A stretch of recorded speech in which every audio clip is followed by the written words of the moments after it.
"Jennifer, we're downsizing and you're first to go," Samantha said with a grin that made my stomach turn. Effective immediately. The fluorescent lights in the conference room seemed to buzz louder as those words hung in the air like poison. I sat there for a moment, processing what had just happened, while my colleagues around the table avoided eye contact.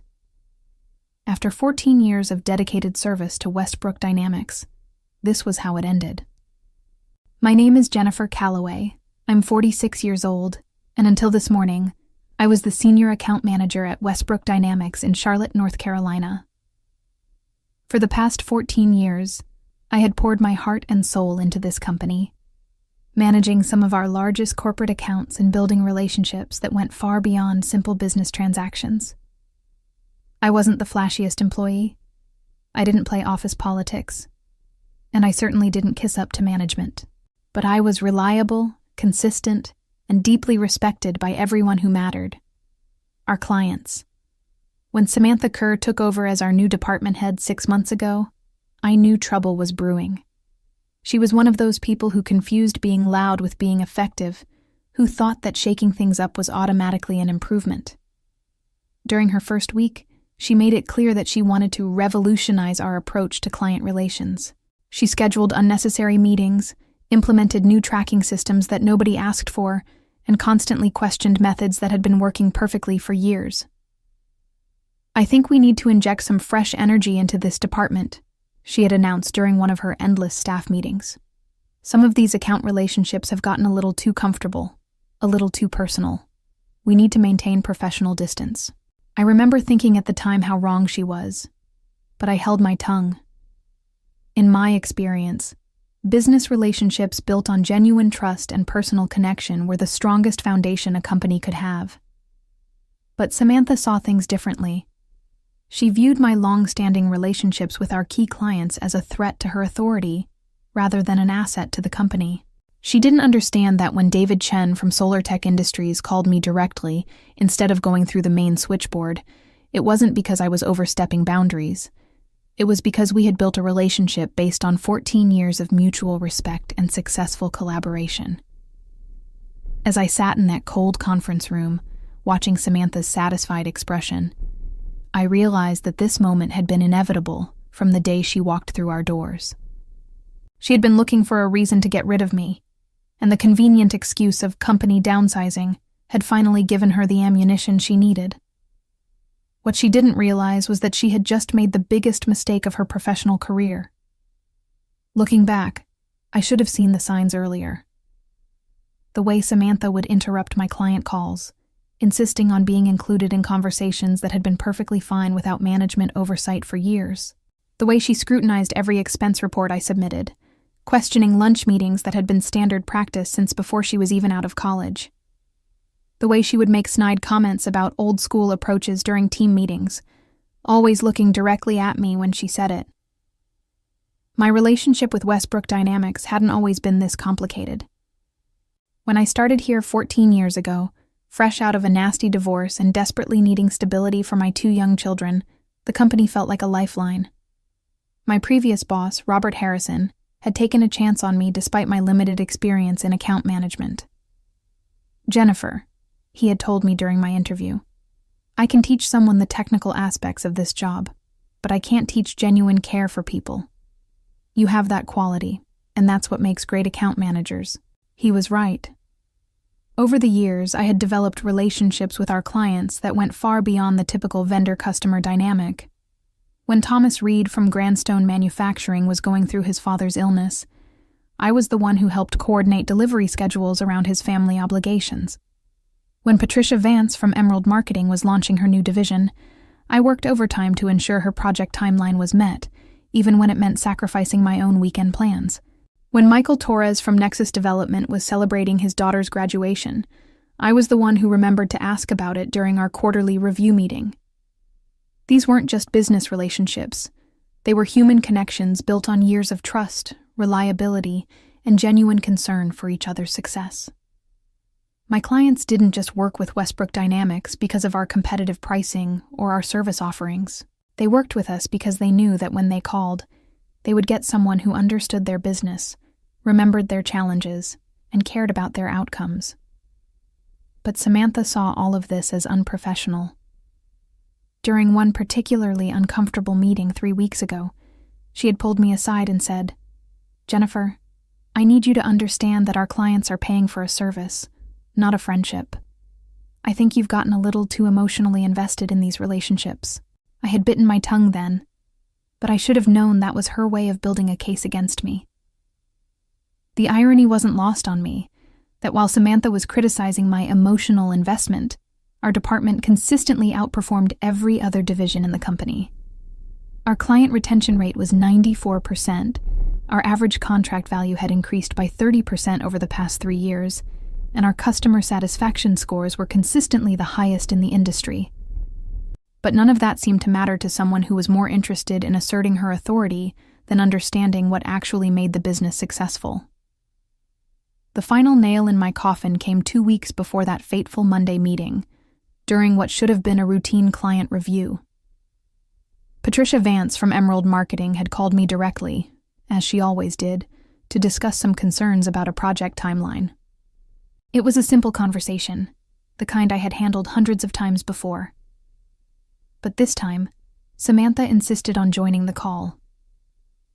"Patricia, this is Samantha Kerr, Jennifer's supervisor," she had interrupted within the first 5 minutes. "I wanted to personally ensure that all of your concerns are being addressed at the appropriate management level." The tone she used was condescending, both to Patricia and to me. I watched helplessly as the conversation grew increasingly tense, with Patricia clearly uncomfortable with Samantha's aggressive approach to what should have been a collaborative discussion. After we hung up, Patricia sent me a private email that I'll never forget.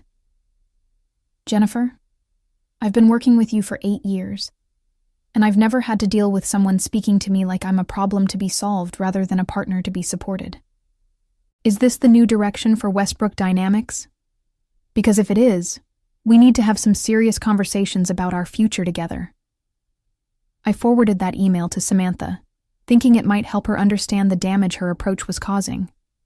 Instead, she called me into her office and accused me of undermining her authority and encouraging client complaints. That's when I realized that no matter how professionally I handled the situation, no matter how much I tried to work within her new system, she had already decided that I was the problem. The downsizing announcement, when it finally came, felt almost like a relief. Not because I wanted to leave. I loved my job and was proud of what I had built here, but because it meant the uncertainty was finally over. Samantha had been looking for a reason to get rid of me, and she had finally found her excuse. "We need to streamline our operations and eliminate redundancies," she explained to the room full of shocked faces. "Jennifer's position, while valuable in the past, doesn't align with our new strategic direction." The way she said it, with that satisfied smile, made it clear that this wasn't about company efficiency.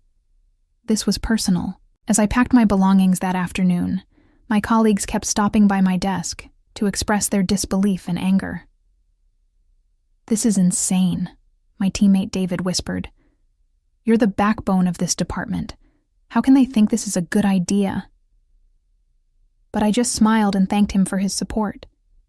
I had learned a long time ago that burning bridges rarely led to anywhere productive. What Samantha didn't know, what she couldn't have known because she had never taken the time to understand the foundation of our business, was that she had just triggered a chain reaction that would reshape the entire company. My relationships with our clients weren't just professional courtesies. They were the invisible threads that held our most valuable partnerships together.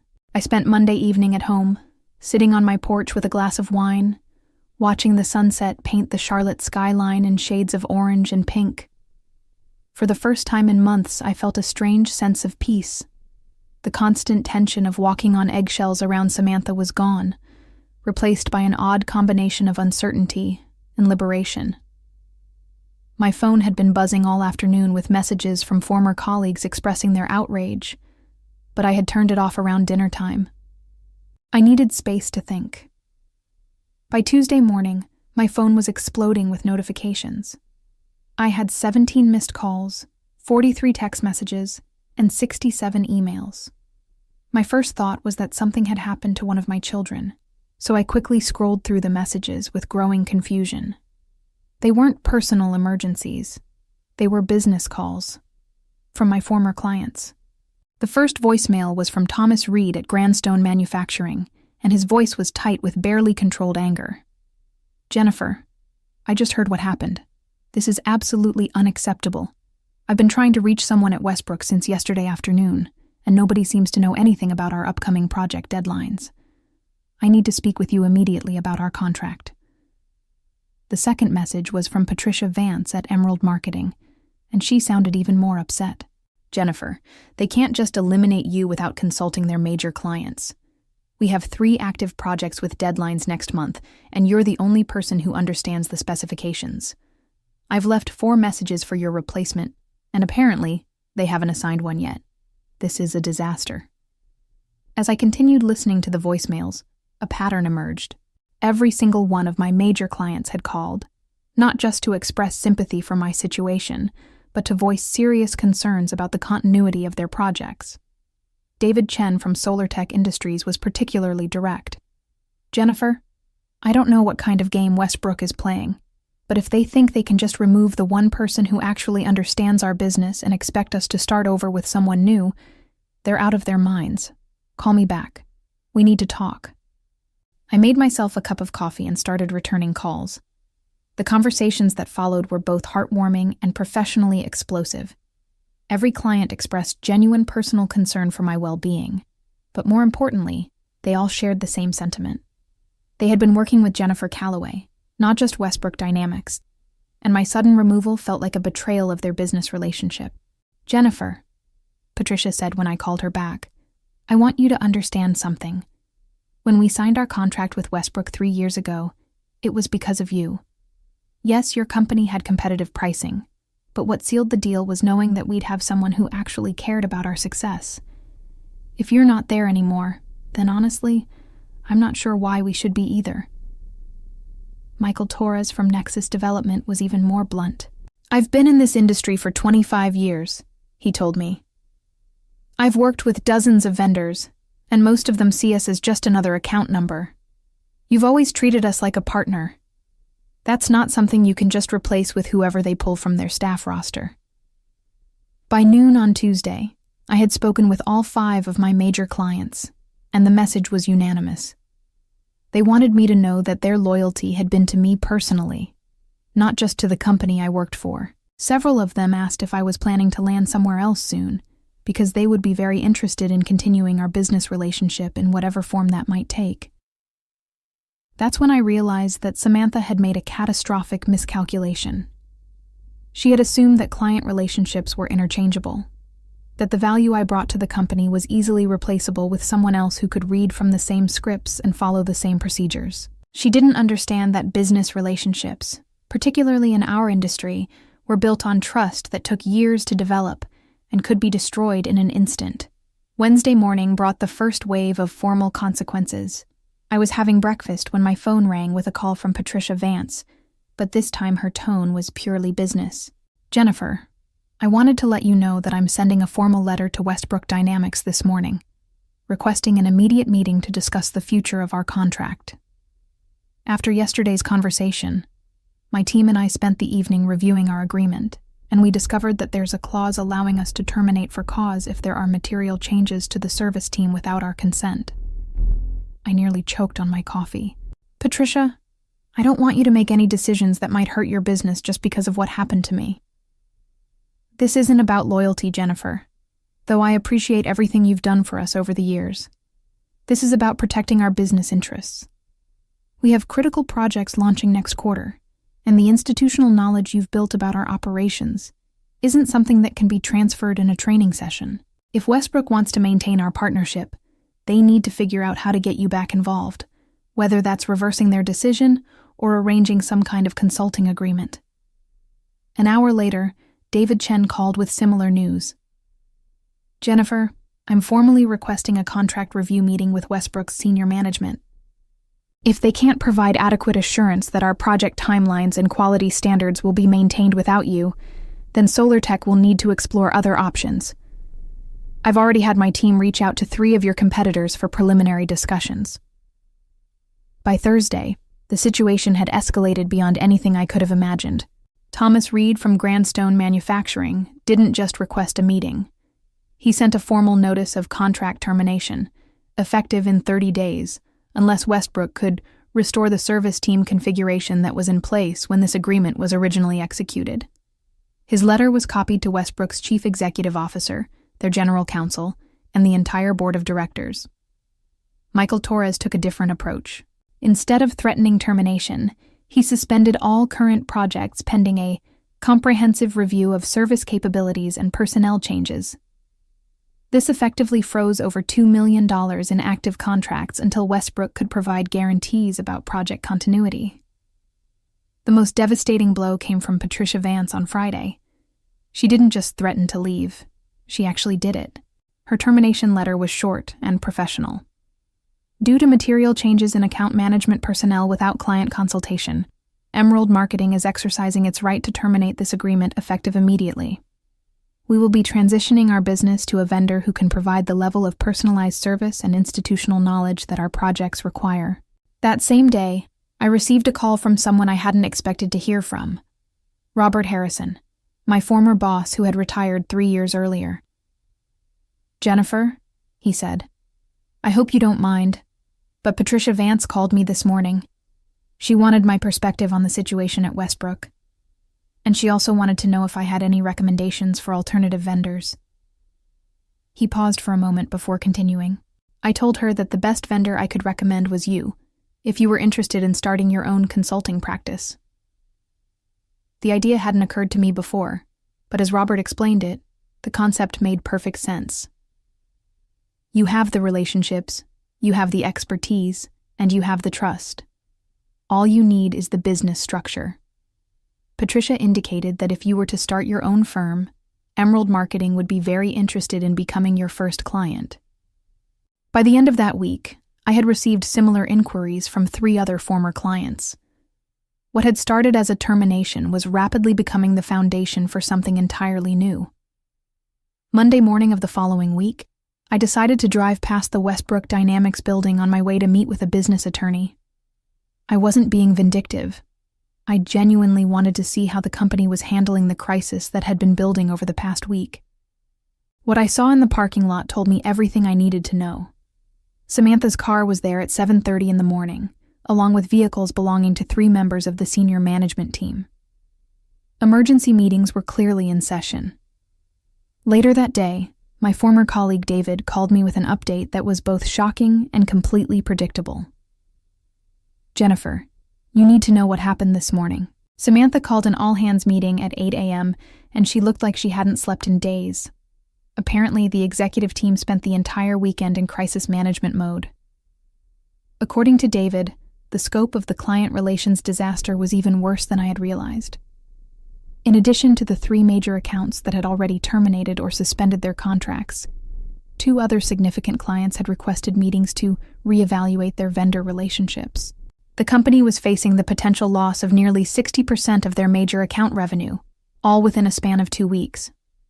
The best part, David continued, was when Samantha tried to blame the situation on your unprofessional relationship boundaries with clients.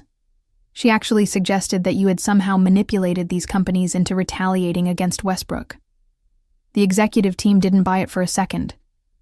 Chief Executive Officer William Bradford had apparently asked some very pointed questions about how the department head could have been unaware of the extent to which major client relationships were tied to individual personnel. When Samantha couldn't provide satisfactory answers, he asked for her resignation, effective immediately. "Jennifer," David said, "Bradford specifically asked me to get your contact information. He wants to schedule a meeting to discuss options for bringing you back, possibly with a significant promotion and salary increase." I thanked David for the information, but I had to smile at the irony. 2 weeks ago, Samantha had been so confident that I was expendable. Now the entire executive team was scrambling to undo the damage her decision had caused. But the truth was, it was too late for Westbrook Dynamics. Not because I was vindictive, but because the business landscape had already shifted. That afternoon, I met with Patricia Vance and Michael Torres to finalize the terms of my new consulting firm, Callaway Client Relations. Patricia had agreed to provide startup capital in exchange for guaranteed priority service, and Michael had offered to serve as a reference for other potential clients. Within 3 days, I had signed agreements with 4 former Westbrook clients, with 2 more companies expressing serious interest. The real validation came on Thursday, when I received a call from David Chen.